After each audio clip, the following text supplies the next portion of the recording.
guys, namiss ko pong kumain ng kamoting kahoy. Ayan guys, nagpabili tayo ng kamoting kahoy. Tayo mag-mini na ni, ayan o.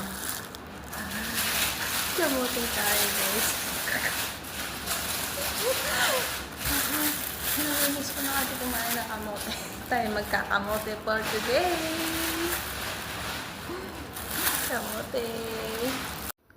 So ayan guys, ito po yung aking nabiling kamoting kahoy. Ayan, inislice ko lang po siya ng maliliit at ipinirito.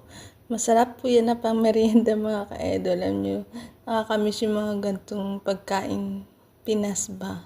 Ayan, pinirito ko lang po siya hanggang sa maging golden brown. Ayan guys, nakakamiss na masarap na pang merienda yan mga kalodi. Minani at lalagyan natin ng maraming bawang. Ayan guys, napakasarap. At masarap din yan isawsaw sa suka mga ka-idol. So, hindi ko alam kung anong tawag sa inyo na yan. Pero tawag sa amin na kamoting kahoy. Tapos yan niluluto ko minani. Yan guys, napakasarap po talaga. Thank you so much po sa lahat po nanonood. Bye!